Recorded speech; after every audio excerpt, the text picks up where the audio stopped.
She was screaming in my face at 7 a.m. You think you're special? Above the rules. I'm standing on my family's farm, land we've owned since 1952, holding a fence post covered in dirt. This woman I've never met is waving violation notices like weapons.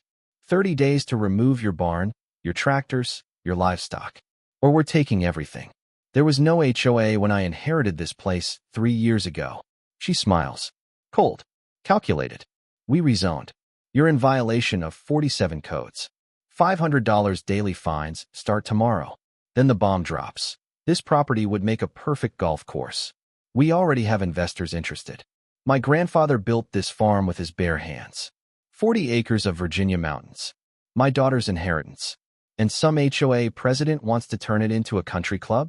That morning started everything. The lies. The attacks. The conspiracy involving county officials and corrupt lawyers. They'd done this to 7 other families, destroyed them completely. But they made one fatal mistake. I documented everything.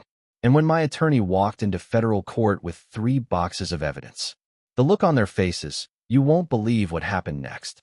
The morning sun was just clearing the oak trees when I heard the engine. Not the gentle rumble of a farm truck. Something else. Aggressive. Fast. I was out by the east fence line, replacing rotted posts on my 40-acre property in the Virginia mountains. Dirt under my nails. Sweat already soaking through my shirt despite the cool air. Then I saw it. A black Mercedes SUV tearing up my dirt road, throwing gravel and dust like a tornado. It skidded to a stop 15 feet from where I stood. The door flew open. A woman stormed out. Early 50s. Power suit. Hair pulled back so tight it looked painful. Her face was already red with fury before she even reached me. You think you're special? She screamed, closing the distance fast. You think you're above the rules? I stood there, fence post in hand, completely confused. I'm sorry, do I know you? She shoved papers into my chest, hard enough that I had to step back. Margaret Sullivan, HOA president, and you're in violation of 47 community codes. My brain stalled. HOA? There's no HOA here. My family's owned this land since 1952. Not anymore. Her smile was razor sharp. We rezoned 6 months ago. Your property is now under Mountain Valley HOA jurisdiction, and you're in massive violation. She started listing them like gunfire. Your barn is unsightly and non-compliant. Your tractors qualify as commercial vehicles, prohibited in residential zones. Your chickens are illegal livestock. Your fencing is substandard. Your outbuildings lack proper permits. This is a working farm, I said, trying to keep my voice steady. It's grandfathered under agricultural protection. Was grandfathered. She pulled out more papers. These are your official violation notices. You have 30 days to comply or face daily fines of $500 per violation. That's $23,500 per day. My hands started shaking. You can't be serious. Deadly serious. She stepped closer. Her perfume was overwhelming. Suffocating. 30 days. Remove the barn. Relocate the livestock. Remove all commercial equipment. Repaint all structures in approved colors. Or we'll place liens on your property and pursue legal action. Then she said the words that made my blood freeze. Between you and me, this property would make a perfect location for our new clubhouse and golf course expansion. We already have investors very interested. My grandfather cleared this land with his bare hands. Built the barn board by board. My father expanded it. I inherited it 3 years ago when he passed. This woman wanted to turn it into a golf course. I'm not selling, I said. Her smile widened. We'll see about that. She walked back to her Mercedes, movements calculated and confident. As she drove away, she rolled down her window. 30 days, Mr. Thompson. The clock's ticking. That evening, I found my mailbox smashed into pieces on the ground and spray painted across my barn door in bright red letters. Comply or leave. I stood there in the fading light, violation notices crumpling in my fist. This was just the beginning. I couldn't sleep that night. At 2 in the morning, I was sitting at my kitchen table with my laptop, searching property records and county zoning files. That's when I found it. 6 months ago, a development corporation called Mountain Valley Properties LLC purchased 400 acres of land surrounding my farm. They established an HOA, filed new boundary maps with the county, and somehow, my 40 acres were included inside their jurisdiction. But I never signed anything. Never received official notification. Never agreed to membership. I zoomed in on the boundary maps. They'd literally drawn lines around my property and declared it part of their HOA territory. Like I didn't exist. Like my family's 70 years of ownership meant nothing. My phone said 2:47 a.m., but I didn't care. I called my neighbor, Bill Henderson. He'd lived 3 properties down for 60 years. If anyone knew what was happening, it was Bill. He answered on the 4th ring, voice thick with sleep. Bill, it's me. Sorry to wake you. But they got you too. His voice went flat. Defeated. What? The HOA. They came after me 8 months ago. Same thing. Violations. Threats. Fines. He paused. I heard him breathing heavy on the other end. I couldn't afford to fight them. I had to remove my workshop. Repaint my house their approved beige color. Replace my roof. Cost me $40,000 I didn't have. My chest tightened. Why didn't you tell me? Because I was ashamed. His voice cracked. My daddy built that workshop in 1965, and I tore it down because some HOA president said it was aesthetically non-compliant. I'm 73 years old, and I let them bully me. Bill. There were others, he continued. The Martins sold their property for half what it was worth after the harassment got too bad. The Coopers lost theirs to foreclosure after the fines piled up. The Rodriguez family just left. Abandoned everything. 3 families. Gone. This is organized, I said. It's theft, Bill corrected. Legal theft. And you can't fight them. They've got lawyers, money, connections with the county. You're just one person. We hung up a few minutes later. I sat in the dark, staring at those boundary maps on my screen. The next morning, Margaret was back. This time she brought reinforcements. 2 men in expensive suits climbed out of a second vehicle. One was a lawyer, Davis Preston from Preston and Associates. According to his business card he shoved at me. The other was a county inspector with a clipboard and camera.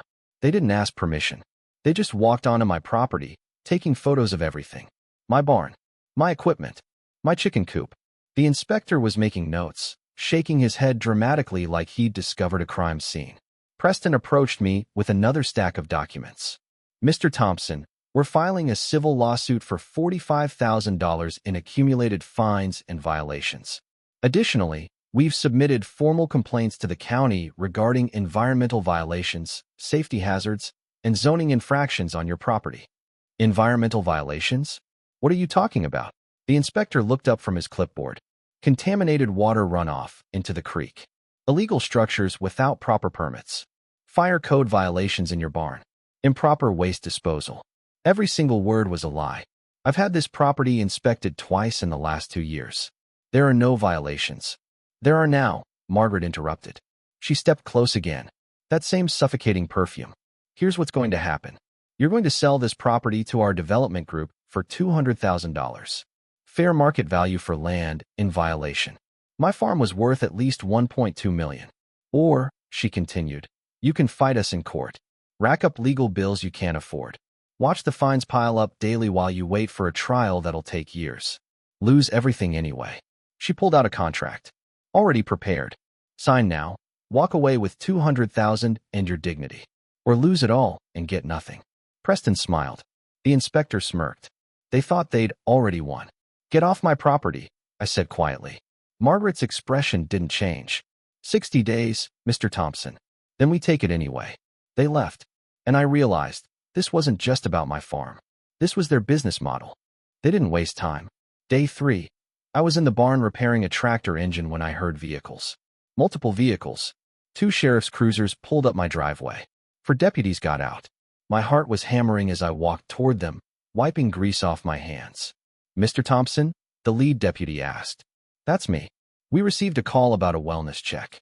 Anonymous tip said you've been making threats of violence and exhibiting erratic, dangerous behavior. My stomach dropped.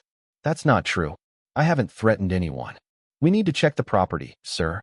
Make sure everything's okay. They searched my barn, my house, my outbuildings. My 2 hired hands watched from the equipment shed, confused and worried. The deputies found nothing because there was nothing to find. But the damage was done. Now there was an official police report with my name on it, tied to words like threats and dangerous behavior. Day 5, I received a court notice. Margaret had filed for a restraining order, claiming I'd harassed her and made verbal threats during our last encounter. I told her to get off my property. That was it. The restraining order was denied by the judge. Insufficient evidence. But it didn't matter. It created a public record. A paper trail suggesting I was unstable. Day 7. I went to the bank to make a routine equipment payment. My business account was frozen. "I'm sorry, Mr. Thompson," the bank manager said, looking genuinely uncomfortable. "There's a lien placed on your accounts by the Mountain Valley HOA. Unpaid fines and violations. We can't release any funds until it's resolved. $23,000. Locked away. I couldn't pay my workers. Couldn't buy feed. Couldn't make loan payments." Day 10. My daughter called from college, crying. "Dad, what's happening? People are sending me horrible messages on Facebook." I opened the link she sent. A Facebook group called Concerned Valley Residents. 800 members. And it was filled with lies about me. Posts claiming I was dumping toxic chemicals into the creek. Photos of dead fish, photoshopped to look like they were in my water. Accusations that I was abusing animals. That I'd threatened neighbors with firearms. One post had 43 comments calling me dangerous. A menace. Demanding the sheriff remove me. The photos were real, my barn, my property. But they'd been altered. Manipulated. Made to look condemned and hazardous. "This isn't true," I told my daughter. "None of this is true." But 800 people believed it. Day 12. My farm supply company called. They were canceling my credit account. Too much community concern about my business practices. The feed store wouldn't deliver. The equipment rental company wouldn't work with me. The bank started questioning my operating loan. Day 14. I noticed a car following me. Everywhere. Grocery store. Post office. Church on Sunday. A man with a camera. Taking photos. Making notes. Private investigator. Had to be. Day 16. I was doing evening rounds, checking the cattle, when I noticed the fence. Cut. Deliberately cut in 3 places. 20 head of cattle were loose, wandering onto the county road. I spent 4 hours in the dark rounding them up. The next morning, Animal Control cited me for negligent animal control and public endangerment. $5,000 fine, plus liability for any traffic accidents that could have occurred. The fence had been sabotaged. I knew it, but I couldn't prove it. Day 18. I came home from town to find my security cameras smashed. My office door was forced open. Files were missing. Decades of family records. Original property deeds. Farm documentation. Historical surveys. Everything I'd need to prove my case, gone. I called the sheriff. They took a report. Said they'd investigate. But I knew they wouldn't find anything. I stood in my ransacked office, surrounded by broken glass and empty file cabinets. And I realized this was their playbook. Systematic destruction. They'd done this before. To the Martins. The Coopers. The Rodriguez family. Harassment until you break. Lies until your reputation is destroyed. Financial pressure until you can't survive. Then they take everything. My phone rang. Unknown number. I answered. "Mr. Thompson, this is Davis Preston. I'm calling with a revised offer. Given your recent difficulties, my clients are willing to offer $150,000 for your property. Final offer. Expires in 48 hours. They'd lowered the price. Because they knew I was drowning. "Go to hell," I said. He laughed. "See you in court." The line went dead. I hadn't slept in 3 days. Every sound made me jump. My hands shook constantly. But I wasn't broken yet. The phone call started at 6 a.m. Reporters. "Mr. Thompson, can you comment on the allegations of environmental contamination?" Lawyers. "We're representing residents who claim your property has lowered their home values." Strangers. "You should be in jail, you psycho." I stopped answering. My daughter called again. Her voice was shaking, barely holding together. "Dad, someone created fake social media accounts using my photos. They're posting racist stuff, horrible things. My friends are asking if you're really a white supremacist. My professors are looking at me differently." I felt something break inside my chest. "Sweetheart, none of that is real. None of it." "I know, Dad. I know. But everyone believes it." She was crying now. "Why are they doing this to us?" I had no answer. Because they wanted my land. Because I said no. Because I was in their way. 3 days later, an official envelope arrived. IRS audit notice. Anonymous tip claimed I was hiding farm income and evading federal taxes. I'd filed correctly for 20 years. My accountant was meticulous. But now I'd have to prove it. Hire a tax attorney. Spend thousands of dollars and hundreds of hours defending myself against lies. The walls were closing in. My operating loan payment was overdue, bank account still frozen. My equipment was breaking down, couldn't afford repairs. My workers were worried. I could barely pay them. My mother called from her assisted living facility. The stress had triggered her heart condition. Chest pain. Shortness of breath. Her doctor wanted to admit her for observation. I drove 2 hours to be with her. She looked so small in that hospital bed. Oxygen tube in her nose. Heart monitor beeping steadily. "Don't let them take it," she whispered, gripping my hand with surprising strength. "Your grandfather. He cleared that land with nothing but an axe and a mule. He built that barn board by board. Your father died on that land, doing what he loved." "Mom, it's okay." "It's not okay." Tears ran down her weathered cheeks. "That's your legacy. Your daughter's legacy. You fight them." But I didn't know if I could. The medical bills would be crushing. The legal fees were already impossible. That afternoon, my phone rang. "Margaret, I heard about your mother," she said, voice dripping with fake sympathy. "Such a shame. Medical bills are so expensive these days. Stress can kill people her age." I said nothing. "My offer is now $150,000. Take it, or in 2 weeks it drops to $100,000. We both know you can't hold out much longer." She paused. "Sell now. Walk away. Take care of your mother. Or lose everything and watch her die knowing you chose pride over her well-being." She hung up. I sat in my truck in the hospital parking lot and wanted to scream. Every direction was a wall. Every option was a trap. I thought about my grandfather. Coming to Virginia with nothing. Building something from dirt and sweat and stubbornness. I thought about my father. Teaching me to work the land, to value legacy over profit. I thought about my daughter. Her future. Her inheritance. Then I thought about Margaret's smile. Preston's smug face. The inspector's lies. And I made a decision. I called my cousin Jake in Richmond. He was a paralegal at a big corporate firm. "Jake, I need a lawyer. The best land rights attorney you know." He was quiet for a moment. "There's one. Sarah Morrison. She's expensive. Really expensive. But she specializes in HOA corruption and property rights cases. She's destroyed fraudulent developments before." "How expensive?" $15,000 retainer. Could run up to $50,000 or $60,000 total. I had $8,000 in savings. That was it. I'll find the money. The next 2 days, I sold everything I could. My truck, the one my father gave me, gone. My spare tractor, gone. Tools, equipment, anything with value, gone. I scraped together $15,000. I called Sarah Morrison's office and wired the retainer. Her assistant scheduled me for 2 days later. But that night, I received one more document. HOA Emergency Board Meeting Notice. Scheduled in 72 hours. Agenda: Emergency imminent domain seizure of property at 4740 Mountain Valley Road for community safety and welfare. They were going to take my farm. Legally. Through a board vote. And there was nothing I could do to stop them.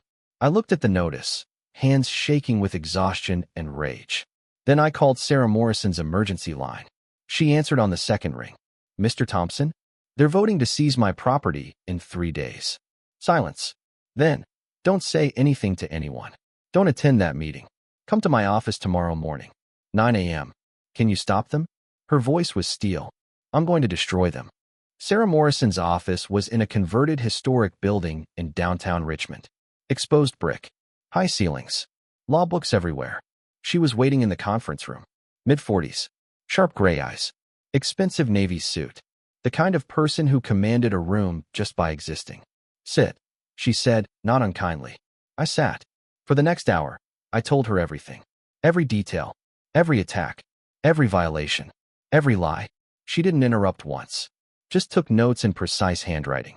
When I finished, she leaned back in her chair and smiled.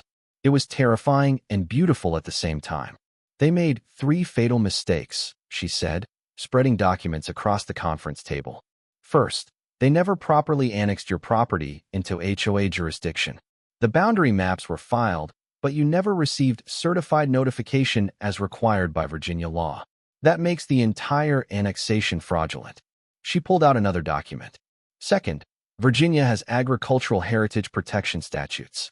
Properties that have been continuously farmed for more than 50 years have specific legal protections against HOA overreach. Your family's 70-year history makes your farm essentially untouchable." My heart was pounding. "Third, and this is the big one, They created a paper trail proving conspiracy to defraud. She opened a folder I hadn't seen before. Inside were emails, financial records, property assessments. I've been tracking Mountain Valley Properties LLC for 2 years, Sarah said quietly. They've done this exact scheme in 7 different properties across 3 counties. They target family farms and rural properties, create an HOA, harass owners into selling below market value, then develop the land for massive profit. She spread out the evidence. The Martins, the Coopers, the Rodriguez family, the Henderson property, 3 others you don't know about.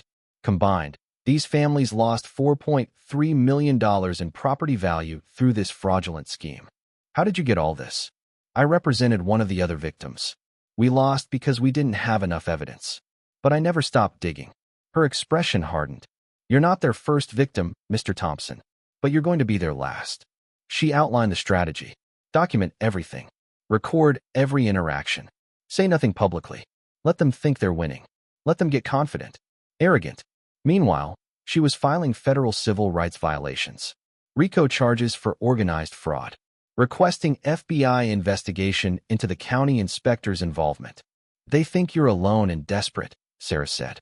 Let them think that. She handed me a small recording device. Wear this to every interaction. They're going to escalate. I need them to. Escalate how? They'll threaten you. They'll make mistakes. People who think they've already won get sloppy. She met my eyes. Can you handle more pressure? I thought about my grandfather clearing land with an axe. Yes. Good. She pulled out a legal brief, already prepared. Tonight, I'm filing an emergency injunction to halt the eminent domain vote. We'll buy time. Then we go on offense. How long will this take? Months. Maybe a year. They'll fight hard. They have money and connections. She paused. But we have truth. And I've never lost a case when I have truth on my side. That night, I started building the case file. Photos of every violation notice. Screenshots of every Facebook lie. Records of every financial attack. Names, dates, times. The recording device was in my pocket at all times. Day 24, my phone rang. Margaret. I hit record. Mr. Thompson, you're required to appear at tomorrow's emergency HOA board meeting. 7 p.m. at the community center. The board will be voting on seizure of your property for community safety. My lawyer filed an injunction. Your desperate attempt to delay the inevitable. She laughed. Come watch us take your farm. Or don't. Either way, you're done. She hung up. I played the recording back. That laugh. That confidence. Sarah's words echoed in my head. Let them think they're winning. The next evening, I drove to the community center with Sarah. She was calm. Eerily calm. Whatever happens in there, she said, don't react. Don't speak. Don't show emotion. Just watch them destroy themselves. We walked in together, and I had no idea I was about to witness their entire conspiracy collapse in real time. The community center was packed. 200 people filled every seat. News cameras lined the back wall. The local ABC and NBC affiliates. This wasn't just a board meeting. This was theater. The HOA board sat at a raised table at the front. 5 people in business attire, looking down at everyone else like judges. Margaret sat in the center. Power position. To her right, Davis Preston, the attorney. To her left, 3 board members I'd never met. I sat in the back row with Sarah. The recording device was running in my jacket pocket. Margaret banged a gavel. This emergency session is called to order. We're here to address the dangerous and non-compliant property at 4740 Mountain Valley Road. Dangerous. She said it loud. For the cameras. The property owner has repeatedly violated community standards, threatened residents, and created environmental and safety hazards that put our entire community at risk. A woman in the third row nodded vigorously. 2 men near the front whispered to each other. Margaret pulled up a slideshow on the projection screen. Every photo from the Facebook group. The doctored images. Dead fish in my creek. My barn looking condemned. Fake violations highlighted in red circles. These images document months of negligence and illegal activity, Margaret continued. Despite multiple warnings, citations, and good faith attempts to work with Mr. Thompson, he has refused to comply. She clicked to the next slide, screenshots of posts. My supposed threats. My supposed erratic behavior. All lies, taken out of context or completely fabricated. The room was silent. Angry. People were believing her. Then the county inspector took the podium. In 30 years as a county safety inspector, he said, voice grave and official, I have never seen such blatant disregard for basic safety codes and environmental regulations. He was lying under oath. In public. On camera. I've documented contaminated water runoff, illegal structures without permits, fire code violations that could destroy neighboring properties, and improper waste disposal that violates state environmental law. 3 people in the crowd gasped. Someone said, That's terrible. I felt Sarah's hand on my arm. Gentle pressure. Don't react. Margaret stood again. We don't want to do this. But we have a responsibility to protect this community. Therefore, the board will now vote on emergency eminent domain seizure of the property at 4740 Mountain Valley Road. My chest felt like it was caving in. The property will be seized, remediated at owner expense, and repurposed for community benefit. Specifically, the expansion of our community clubhouse and recreational facilities. There it was. The truth hidden in bureaucratic language. They wanted my land for a golf course. Everything else was pretext. Board members, your vote. One by one, they voted. Yes. Yes. Yes. Yes. Yes. 5-0. The room erupted in applause. People were clapping. Actually clapping while they voted to steal my family's farm. Margaret smiled directly at me. Mr. Thompson, you have 60 days to vacate the property. If you resist, the sheriff's department will remove you forcibly. This meeting is adjourned. The gavel came down. Final. Absolute. I felt numb. Empty. Then Sarah stood. Excuse me, she said, voice cutting through the noise like a blade. The room went quiet. Margaret's smile faltered. This isn't public comment time. I'm attorney Sarah Morrison, representing Mr. Thompson. And I'm here to serve you. Sarah's assistant appeared from the side door, a young man carrying a folder. Behind him, a sheriff's deputy I'd never seen before. They walked to the front table. The assistant handed papers to Margaret. Then Preston. Then each board member. Then the county inspector. Margaret's face went pale as she read. These are federal subpoenas, Sarah announced clearly. Every person who just voted, along with legal counsel and the county inspector, is hereby ordered to appear in federal district court to answer charges of conspiracy to commit fraud, civil rights violations, abuse of power, and organized racketeering under RICO statutes. The room exploded. Cameras flashed. People started talking all at once. Preston stood up, sputtering. This is outrageous. You can't. I already did, Sarah said calmly. She looked at Margaret. See you in federal court. I suggest you bring a very good lawyer. She turned to me. We're done here.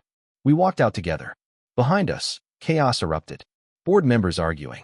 Preston shouting into his phone. Margaret standing frozen at the table, papers shaking in her hands.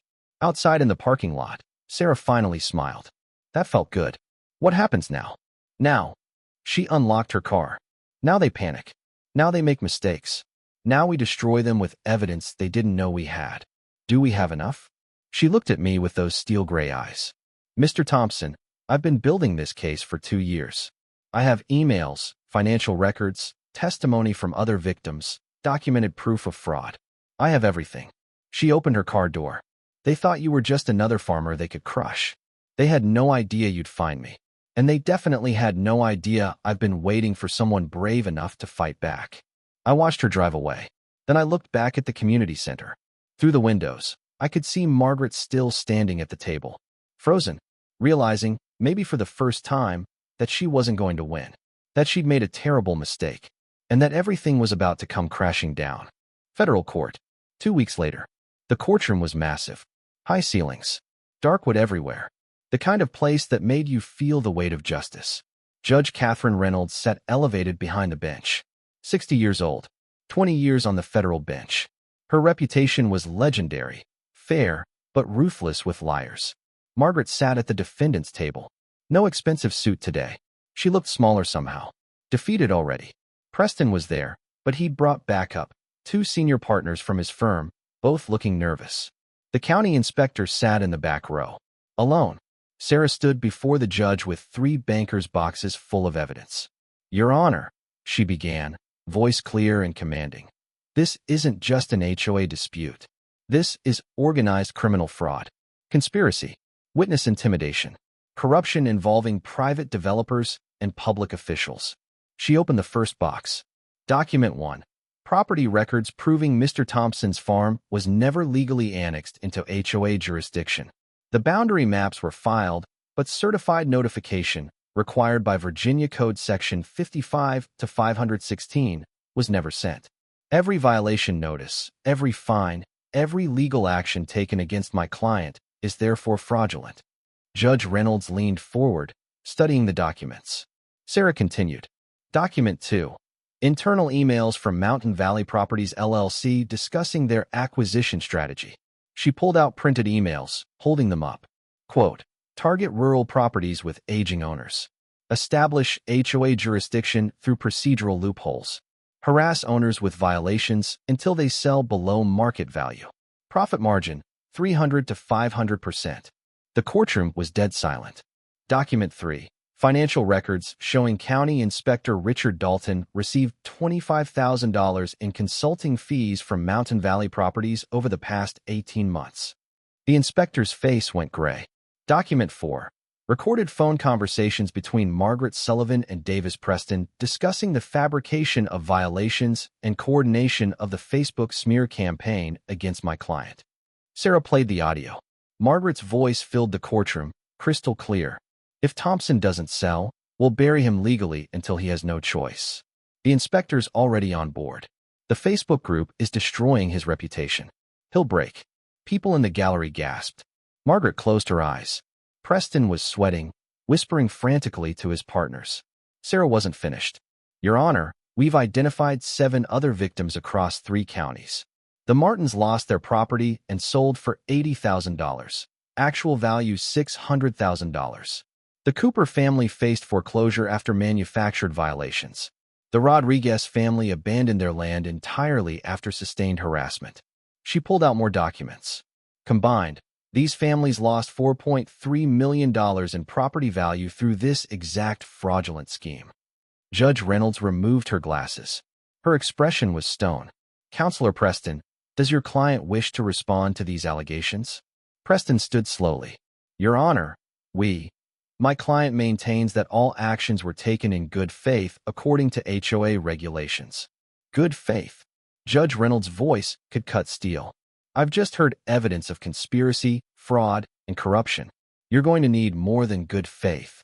Sarah played another recording. Margaret's voice again. These farmers are stupid. They don't know their rights. We'll take everything they have, and they'll thank us for the pennies we offer. The courtroom erupted in whispers. Judge Reynolds banged her gavel once. Hard. Order. Silence returned immediately.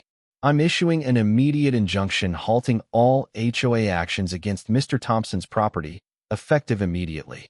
All fines are voided. All liens are removed. Margaret's attorney tried to stand. Your Honor, I'm not finished. Judge Reynolds' eyes were ice.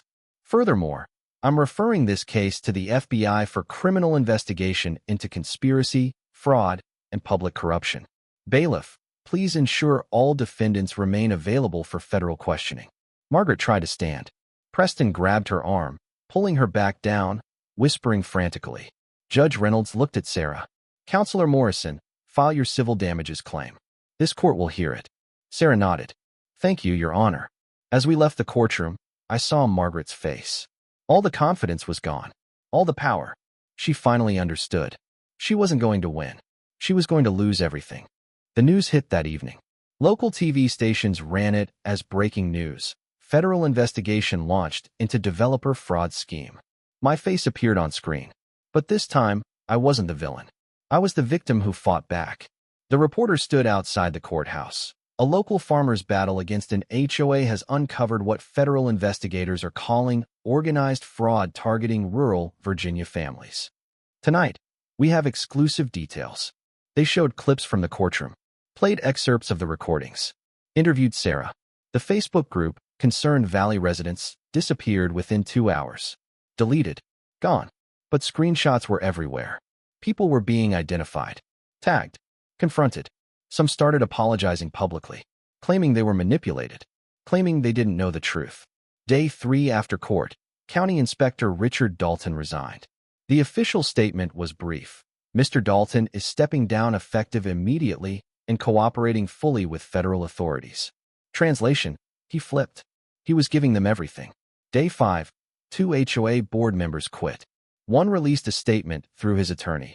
I was assured by Margaret Sullivan and legal counsel that all actions were proper and legal.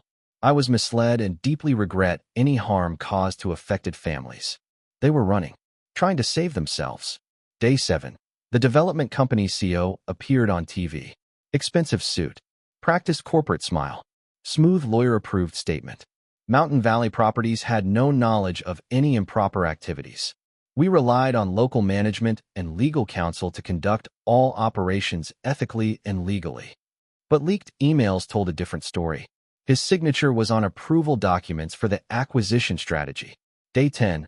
Margaret's husband filed for divorce. The court filing was public record. His attorney released a statement. My client had no knowledge of his wife's illegal activities and is taking immediate steps to protect his assets and reputation. He was cutting her loose. Abandoning ship. Day 12. Preston and Associates issued a statement dropping Margaret as a client. Davis Preston himself was under investigation by the Virginia State Bar for ethical violations. His firm was distancing themselves fast. The dominoes were falling.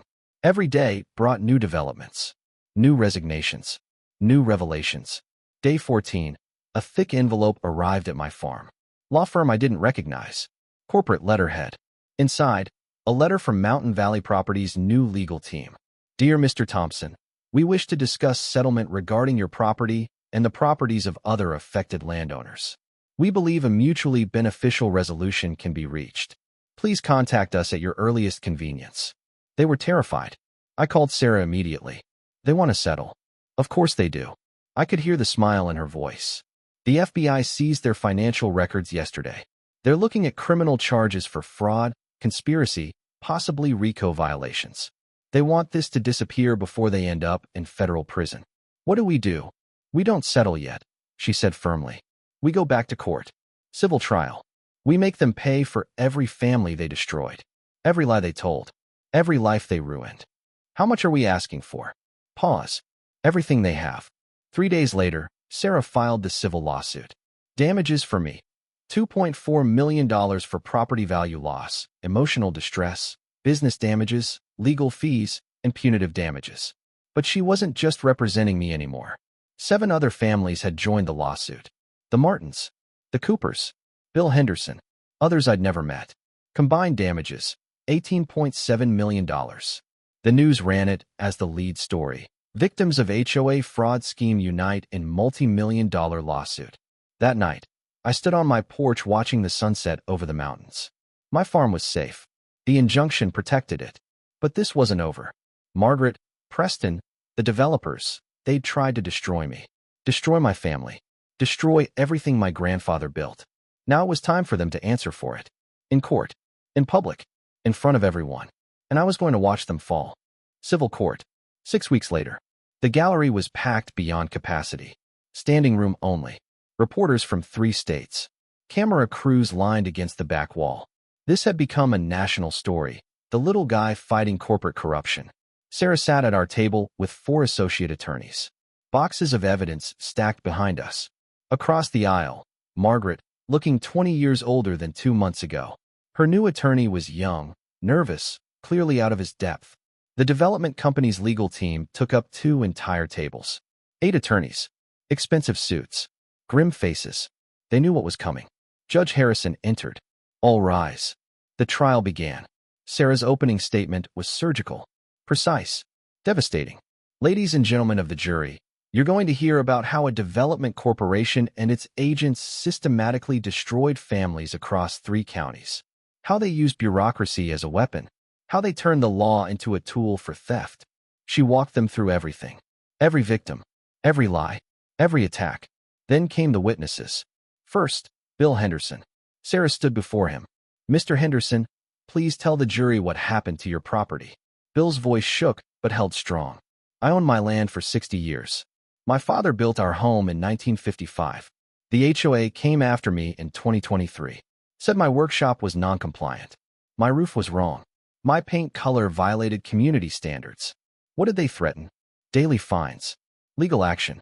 They said they'd put a lien on my property and force a sale. He paused. I'm 73 years old. I couldn't afford to fight, so I complied. Tore down my daddy's workshop with my own hands. Spent $40,000 I didn't have. And what was your property worth? Appraised at $600,000. They forced me to sell for $80,000. The jury's faces shifted. Anger. Sympathy. Sarah called the second witness, Linda Martinez.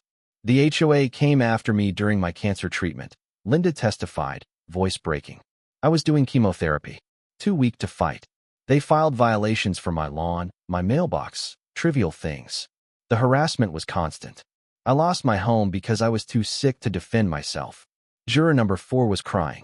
Third witness, the county clerk. I was pressured by Inspector Dalton to expedite the HOA boundary map approvals, she admitted. He said it was routine paperwork. I didn't realize the property owners hadn't been notified. Fourth witness, a forensic accountant. Mountain Valley Properties acquired properties at an average of 40% below market value, then developed them for profits ranging from 400 to 600%. The systematic nature suggests intentional fraud rather than legitimate business practice. Fifth witness, an FBI agent who'd investigated the case. We found evidence of organized conspiracy spanning 3 years and involving multiple properties. The pattern was identical in each case: fraudulent annexation, manufactured violations, coordinated harassment, and forced sales. Then Sarah played the recordings. Margaret's voice filled the courtroom. If Thompson doesn't sell, we'll bury him legally. These farmers are stupid. They don't know their rights. The property would make a perfect golf course. We already have investors. The jury was riveted. Preston's voice came next. We need to increase the pressure. File more violations. Get the inspector to find safety violations. Make it impossible for him to operate. Margaret's attorney tried to object. Your Honor, these recordings were legally obtained, Sarah interrupted. Virginia is a one-party consent state. My client had every right to record conversations he was part of. Judge Harrison nodded. Overruled. Continue. Sarah turned to the jury. You've heard the evidence. You've seen the documents. You've heard from the victims. This wasn't a misunderstanding. This wasn't aggressive business practice. This was fraud. Systematic. Intentional. Cruel. She paused. These defendants destroyed families. Stole their homes. Ruined their lives. For profit. She walked back to our table. Make them pay for every family they hurt. Every life they damaged. Every legacy they tried to steal. She sat down.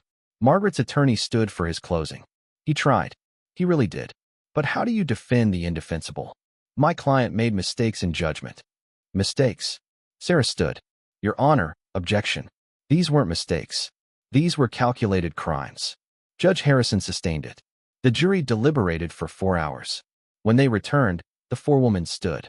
In the case of Thompson versus Sullivan, the Mountain Valley HOA Board and Mountain Valley Development Corporation, we find in favor of the plaintiffs on all counts.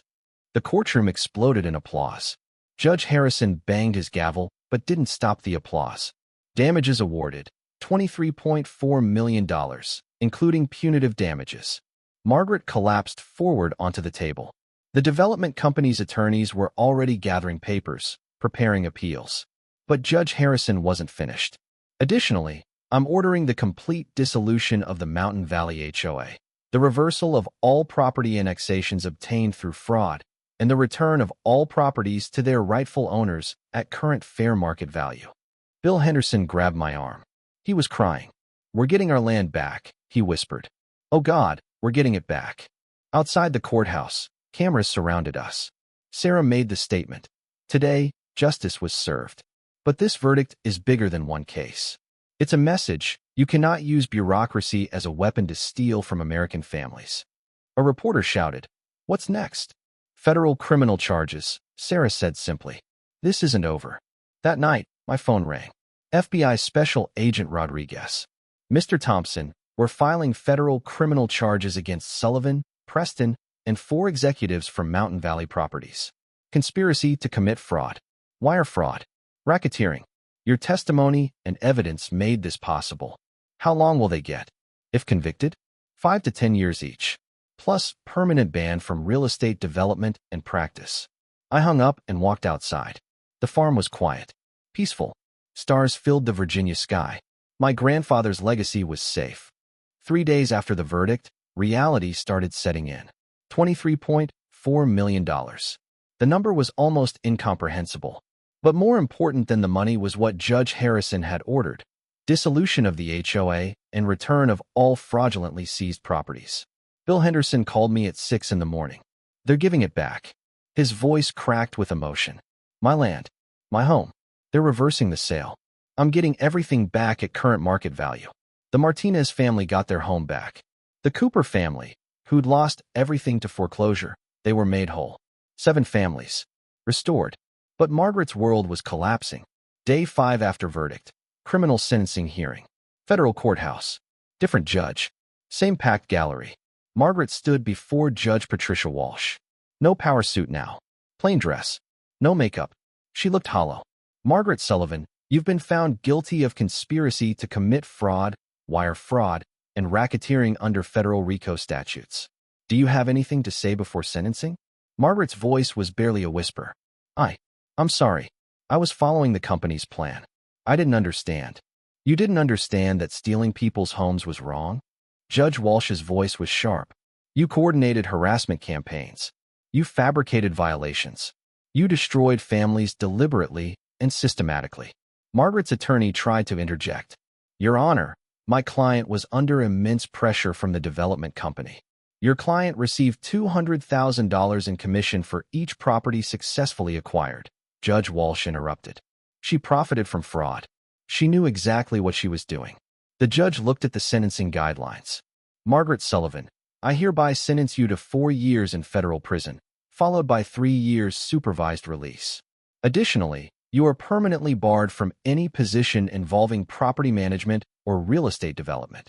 Margaret's legs gave out. Her attorney caught her. For years, Davis Preston was next. He'd already lost his law license. Now he stood before the judge, face gray. 3 years federal prison. Permanent disbarment. The county inspector got 2 years and permanent ban from public service. Mountain Valley Properties CEO, the man who'd claimed ignorance, got 6 years. Your signature is on documents approving this fraud scheme, Judge Walsh said coldly. You directed this operation from the top. You bear ultimate responsibility. 6 years. One by one, they fell. That evening, I drove to Bill Henderson's property. He was standing in front of his rebuilt workshop, his grandson beside him. 3rd generation. My boy's moving back, Bill said, arm around his grandson. He's going to farm this land. Because of you, this continues. His grandson shook my hand. Thank you, sir. My great-grandfather cleared this land. I'm going to work it, honor it. 3 generations of legacy saved. The next week, Sarah called with more news. The Virginia State Legislature is passing new legislation, the Thompson Agricultural Heritage Protection Act. It closes the loopholes that allowed this fraud, strengthens protections for family farms against HOA overreach. They're naming it after me? You changed the law, Sarah said. You fought back when everyone else gave up. You saved more than your farm. You saved the system. I visited my mother at her home. She'd recovered fully. The stress was gone. Her heart was strong again. She held my hand, tears in her eyes. Your grandfather would be so proud. He came to this valley with nothing but hope and determination. He built something from dirt and faith. She squeezed my hand. You saved it with courage and truth. That evening, standing on my porch watching sunset paint the mountains gold and purple, I received an email. Subject, need help, facing same situation. A farmer from Tennessee. His story was identical to mine. HOA harassment. Fraudulent violations. Pressure to sell. I saw your story on the news. They're doing to me what they did to you. I don't know what to do. Can you help me fight? I forwarded it to Sarah immediately. She called back within 10 minutes. We're taking the case. No fee. This is bigger than money now. I stood there in the cooling evening air, phone in hand. This wasn't over. There were more families out there. More victims. More people being crushed by corrupt systems. But now we knew how to fight. Now we had the precedent. Now we had the power. The stars came out one by one over my grandfather's farm. And I realized this was never just about my land. It was about standing up when everyone expects you to fall. It was about fighting when fighting seems impossible. It was about protecting what your family built with their blood and sweat and dreams. Tomorrow, We'd start helping the farmer in Tennessee. Next week, maybe someone in Georgia. Next month, who knows? But tonight, my farm was safe. My family's legacy was secure, and justice had been served. 6 months later, spring came to the Virginia mountains like a promise kept. My farm was thriving. The cattle were healthy, grazing in fields my grandfather first cleared 70 years ago. The barn stood strong, repaired by neighbors who'd helped me rebuild what was damaged during the harassment. My daughter visited from college. She walked the property with me, seeing it with new eyes. "Everyone at school knows what you did," she said. "My professors use your case in their business ethics classes. You're like, famous for fighting back." "I'm not famous. I just didn't quit." "That's what made you famous, Dad." The fake social media accounts were long gone. Our family name was cleared. The lies had been exposed and retracted. She stopped by the old oak tree where my father proposed to my mother. "I'm proud of you," she said quietly. "And I'm proud this is our legacy. Not just the land, but what you fought for, what you stood for." That meant more than any verdict. Bill Henderson's farm was restored completely. His grandson was there full-time now, working the land, learning the old ways, preparing to pass them to his own children someday. We had coffee on his porch one morning. "You saved more than property," Bill said. "You saved heritage. You saved history. These young folks growing up, they need to know that standing your ground matters. That legacy is worth protecting." The Martinez family moved back into their home. Linda was cancer-free now, 2 years in remission. She'd planted a garden where the HOA had once demanded sterile, approved landscaping. The Cooper family's farm was operating again. They'd lost 2 years, but they were rebuilding. 7 families. Restored. Whole. Then the big news came. Sarah called on a Tuesday morning. "Turn on the news. Channel 7. I did. The governor was at a podium, surrounded by legislators and farmers. "Today, I'm proud to sign into law the Thompson Agricultural Heritage Protection Act. This legislation strengthens protections for family farms, closes loopholes that allowed HOA overreach, and ensures that the kind of fraud perpetrated against Virginia families can never happen again." He held up the bill. "This law honors one man's courage to stand against corruption, but it protects thousands of families across our Commonwealth." They'd named a law after me. After my fight, my phone exploded with calls and messages. News outlets wanting interviews. Farmers thanking me. Lawyers asking for advice on similar cases. But the most important call came that afternoon. My mother. "I watched the signing," she said, her voice strong and clear. "Your grandfather cleared this land with an axe and a mule. Your father expanded it with sweat and determination. You saved it with courage and truth." She paused. "The land is just dirt and grass. But what it represents, family, legacy, standing your ground, that's everything. That's what you protected. That's what you gave back to all those families." That evening, I stood in the same spot where Margaret had first confronted me. The memory was still vivid.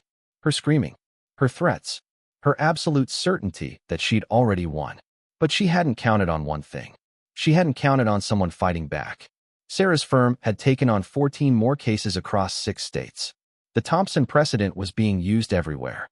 HOA fraud schemes were being exposed and destroyed. What started as one farmer refusing to surrender became a movement. My email inbox had hundreds of messages, stories from across the country, people facing similar battles, people who'd seen my story and found hope. I couldn't answer them all, but Sarah's firm had created a task force, lawyers volunteering time to help families fight back. One message stood out, from a farmer in Oregon. "I was about to give up, sell for nothing, and walk away. Then I saw your story. I hired a lawyer. We're fighting. Thank you for showing me it's possible to win." That's when I understood the real victory. It wasn't the money, wasn't the verdict, wasn't even getting my farm back. It was showing people that corruption doesn't always win, that the little guy can fight the system and survive, that standing your ground, even when it seems impossible, matters. My farm would stay in my family now. My daughter would inherit it. Maybe her children after that. The land my grandfather cleared. The barn my father built. The legacy I'd fought to protect. It was safe. And across America, other families were fighting their own battles now. Inspired. Armed with precedent. Knowing they weren't alone. Margaret was in federal prison. Preston had lost everything. The development company was bankrupt, assets seized, and liquidated. Justice wasn't just served. It was complete. As the sun set over the green mountains, painting everything gold, I made a decision. This story needed to be told, shared, used to help others. Not for fame, not for recognition, but because somewhere right now, another family is facing the same fight, and they need to know they can win. 1 year later, my farm hosted the first annual Land Rights Victory Festival. 200 families came from across Virginia and 6 neighboring states. People who'd fought HOA corruption. People who'd won their own battles. People still fighting. We set up in the big field near the lake. Tables full of food. Kids running through the grass. Stories being shared. Bill Henderson was there with 3 generations of his family.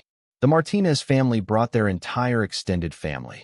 The Coopers came with their lawyer, who'd used the Thompson precedent to win their case. Sarah Morrison spoke to the crowd. What started as one farmer's stand became something bigger. A movement. A change in the law. A precedent that's now been used successfully in 47 cases across 8 states. People applauded. But more important than the legal victories, this proved something essential. You don't have to accept corruption. You don't have to surrender your legacy. You can fight. You can win. She gestured to me. Stand up. I did, embarrassed by the attention. This man almost lost everything. His farm, his reputation, his family's 70-year legacy. But he documented everything. He found the right lawyer. He fought legally and smartly. And he won. The crowd erupted. Later, a young couple approached me. Late 20s. Holding hands. We almost lost our family orchard to an HOA scheme in North Carolina, the wife said. They were doing exactly what they did to you. But we saw your story. We found a land rights attorney. We fought back. And I asked. We won last month, the husband said, grinning. Got everything back. The HOA was dissolved. 3 board members are facing criminal charges. That was the real victory. Not my farm being saved, but showing others how to save theirs. 60 Minutes had run a feature on the case. My story became a case study in law schools. Reform legislation was being proposed in 12 states. What Margaret meant as theft became a catalyst for change. The governor sent a letter thanking me for protecting Virginia's agricultural heritage and exposing systemic corruption. But the most meaningful moment happened quietly. An elderly man approached me near sunset. Overalls. Weathered hands. Farmer's tan. Son, I'm 81 years old. I was about to lose my family's land to one of these schemes. Then I heard about you. I found a lawyer. We're fighting now, and we're going to win. His eyes were bright with determination. You gave me hope. You showed me it's possible. Thank you. He shook my hand and walked away. I stood there watching the festival. Families laughing. Children playing on land their grandparents had worked. Legacies preserved. My farm had a new permanent easement now, recorded with the deed. Agricultural heritage protection, no HOA jurisdiction forever. My land was protected, not just for me, not just for my daughter, for generations to come. As the sun dropped behind the mountains and the first stars appeared, I thought about my grandfather, coming to this valley with nothing, building something from raw determination and faith. I thought about my father, working this land, teaching me its value. And I thought about everyone who tried to take it.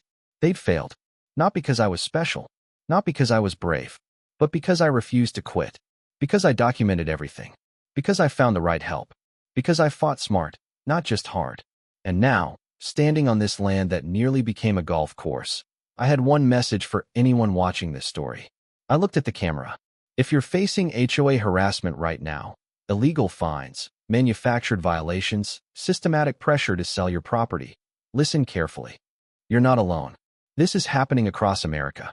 Corrupt HOAs and developers use bureaucracy as a weapon to steal family land and legacies. But you can fight back. Document everything. Every violation notice. Every conversation. Every threat. Keep records. Take photos. Save emails. Find a land rights attorney. They exist. Sarah Morrison saved my farm, but there are others fighting these battles across the country. Know your rights. Agricultural heritage protections exist. Property rights are protected. The law is on your side if you use it correctly. Don't fight alone. Connect with other victims. Share information. Build cases together. And most importantly, don't give up. They're counting on you being too afraid, too tired, or too broke to resist. Prove them wrong. Your land isn't just property. It's legacy. It's history. It's your family's blood and sweat and dreams. It's worth fighting for. I paused, looking at the farm behind me. My grandfather cleared this land with his bare hands. My father expanded it with decades of hard work. I almost lost it to corruption and greed. But I fought back. Legally. Smartly. And I won. You can too. Drop your story in the comments below. Tell us what you're facing. Connect with others fighting the same battle. Let's build this community. Together, we're stronger than any corrupt HOA or fraudulent developer. If this story helped you, hit that like button. Share it with anyone facing similar battles. Subscribe so you don't miss stories of other people standing their ground and winning. Your American dream, your legacy, is worth protecting. Don't let them take it. The camera pulled back, showing the farm in the fading light. The barn my father built. The fields my grandfather cleared. The mountains standing eternal. My daughter appeared beside me. She put her arm around my shoulders. "This is ours," she said quietly. "Forever now." "Forever," I agreed. And as the screen faded, one final message appeared. If you're fighting an HOA corruption case right now, drop your story in the comments. Share your state and situation. Let's connect families fighting back. Together, we can protect what our ancestors built. Don't let them win.